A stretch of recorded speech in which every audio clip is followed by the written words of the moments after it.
Close your eyes for a moment. And imagine this. The sun has just begun to rise over the hills of Galilee. A soft golden light spreads across the land, touching the quiet waters of the lake. The morning air is cool, calm, almost sacred. Birds begin to sing somewhere in the distance. And along a narrow dirt path beside the water, a small crowd slowly walks together. Fishermen, mothers holding children, elderly men leaning on wooden staffs, people carrying invisible burdens in their hearts. Among them, there is anxiety, worries about tomorrow, fear about food, money, survival. The same worries many of us carry today. And in the center of that quiet crowd walks a man whose presence seems to change the atmosphere itself. His steps are calm, unhurried. His eyes carry both compassion and deep understanding. This man is Jesus. But the people walking beside him do not fully understand yet who he truly is. They only know one thing. When he speaks, something inside them feels lighter. Hope begins to rise where fear once lived. And on that quiet morning, Jesus stops walking. The crowd slowly gathers around him. Some sit on the grass. Others stand silently, waiting. Because they know something important is about to be said.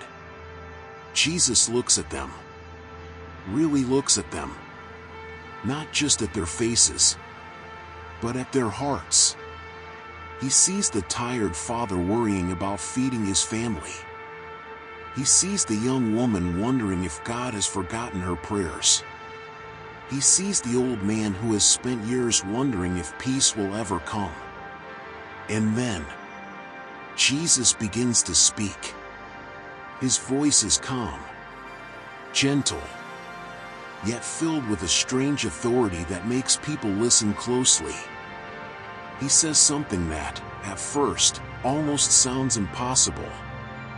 Something that goes against the way most of us live. He says, "Do not worry about your life." The words fall softly into the morning air. Some people glance at each other. Do not worry? How could anyone live without worrying?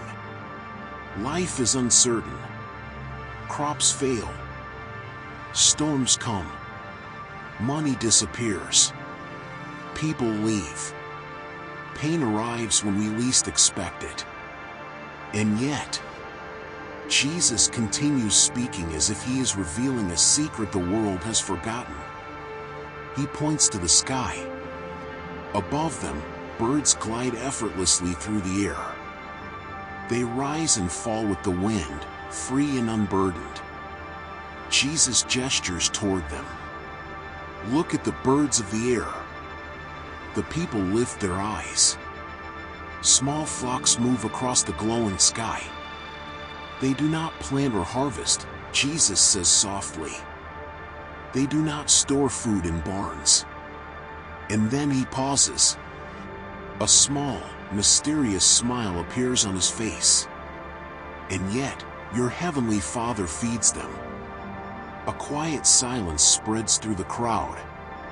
The kind of silence that happens when truth begins to touch something deep inside the soul. Jesus lets the moment breathe. Then he asks a question. A question that travels far beyond that hill. Beyond that morning. Beyond that moment in history. A question meant even for us today. Are you not much more valuable than they? The wind moves gently through the grass. Somewhere in the crowd, a child laughs softly. But many of the adults are thinking deeply now. Because Jesus is challenging something they have always believed. That their survival, their future, their peace, depends entirely on their own strength. But Jesus speaks as if another reality exists. A deeper one. A reality where God sees, God cares, God provides. And as the golden light of the rising sun spreads across the lake, something begins to change in the hearts of the people listening. For the first time in a long time, they begin to wonder, what if peace was never as far away as they thought? What if the weight they carry every day was never meant to be carried alone? And maybe, just maybe, the words Jesus is about to speak next will change the way they see their lives forever. But before we continue this moment, take a quiet breath, because what Jesus says next might speak directly into the worries you are carrying today. The crowd remains quiet. The words of Jesus still linger in the morning air like a gentle echo. Do not worry about your life. For a moment, everything feels peaceful. The birds still glide across the sky. The soft breeze continues to move through the tall grass. But inside the hearts of many listening, a quiet tension begins to rise. Because even though the words sound beautiful, they also feel difficult, maybe even impossible. A man standing near the back of the crowd folds his arms tightly. He has heard wise teachers before. He has listened to rabbis speak about faith, about trust, about God's promises. But his mind immediately returns to reality. The price of grain in the market, the taxes demanded by Rome, the drought that ruined crops last season. Faith sounds comforting, but fear feels more practical. Closer to the front of the crowd, a young mother holds her child gently against her shoulder. Her eyes are tired, not from this morning, but from many restless nights. She wonders if tomorrow will bring enough food. She wonders if her prayers have truly been heard. And yet, something in the voice of Jesus feels different. He does not speak like someone giving distant advice. He speaks like someone who understands every hidden worry inside the human heart. Jesus slowly looks around the crowd again. His eyes move from one person to another, as if he can see every silent question forming in their minds. Then he speaks again. And this time, his words go even deeper. Can any of you, by worrying, add a single hour to your life? The question hangs quietly in the air. A few people lower their heads, because deep down, they know the answer. Worry feels powerful. It feels like action, like control. But in reality, it changes nothing. It does not stop storms. It does not heal sickness. It does not guarantee tomorrow. And yet, people carry worry every day, as if it were a necessary part of survival. Jesus kneels slightly and gently picks up a small wildflower growing near the path. Its petals are delicate, touched by the golden light of the rising sun. He lifts it carefully between his fingers so the people can see. And why do you worry about clothes? He asks softly. See how the flowers of the field grow. The crowd leans closer. They do not labor or spin thread. Jesus pauses again. The wind moves softly through the hillside, causing hundreds of wildflowers to sway gently together. A quiet sea of color. And then Jesus says something that surprises everyone listening. Not even Solomon in all his glory was dressed like one of these. Some people smile faintly. Others look again at the simple beauty of the flowers around them. Something so small, so unnoticed, yet so carefully designed. so intentionally beautiful. And if God cares enough to clothe flowers, flowers that bloom today and fade tomorrow, then what does that say about how God sees us? But still, inside many hearts, the struggle continues. Because trusting God sounds peaceful, yet letting go of control feels terrifying. Jesus knows this. He understands the battle happening inside them. The battle between fear and faith. And perhaps that same battle exists inside you right now. Maybe your mind is full of questions about the future. Maybe you are carrying worries that feel too heavy to put down. Worries about family, about money, about health, about decisions that could change everything. And sometimes, even when we pray, the fear doesn't disappear immediately. The silence can feel confusing. The waiting can feel long. But Jesus is not finished speaking. And the next words he says will reveal something that changes the entire meaning of worry. Because the problem was never simply fear. The deeper problem was forgetting who our Father truly is. Before we continue the story, if these words are speaking to something in your heart right now, take a moment and quietly share in the comments where you are watching from tonight. Many people in this community read those comments and pray for one another. And if you feel this message bringing peace to your spirit, you are welcome to subscribe and continue walking through these moments of reflection with us.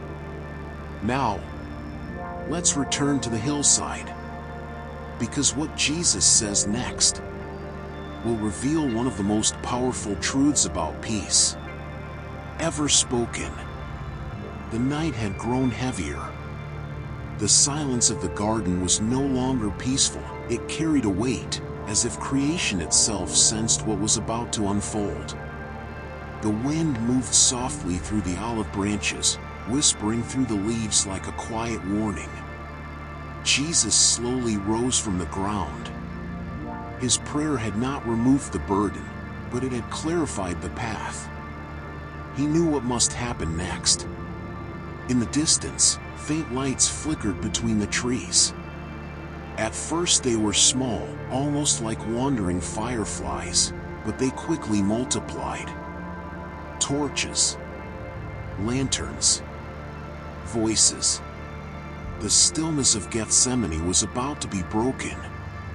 Jesus turned once more toward his disciples. They were still there, their bodies exhausted, their spirits unprepared for the storm approaching. He walked toward them and spoke with calm authority. "Are you still sleeping and resting?" His voice wasn't angry. It carried something deeper, sadness mixed with understanding. "The hour has come." Those words echoed through the quiet garden. The Son of Man is betrayed into the hands of sinners.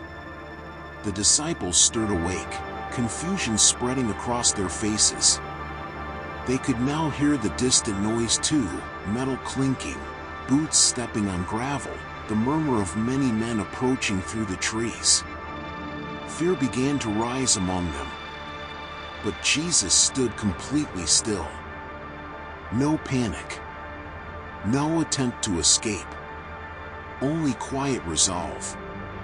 He looked toward the approaching lights and said, "Rise. Let us go. Here comes my betrayer."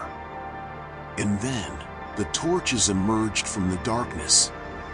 A crowd pushed through the olive grove, soldiers, temple guards, and religious officials. Their armor reflected the torchlight in sharp flashes. Weapons glimmered in the night. At their front walked a familiar figure. Judas, one of the 12, one who had eaten with him, traveled with him, listened to his teachings, now approaching with deliberate steps. The tension in the air was suffocating. Peter's hand moved instinctively toward the sword at his side. But Jesus did not move. Judas came closer, his face illuminated by the trembling light of the torches. For a brief moment their eyes met. Then Judas spoke the traditional greeting, "Rabbi." He stepped forward and kissed him. The signal had been given. Immediately the soldiers surged forward. But something unexpected happened. Before they could seize him, Jesus stepped forward willingly and asked a simple question. "Who are you looking for?" They answered, "Jesus of Nazareth." And he replied with two powerful words, "I am he."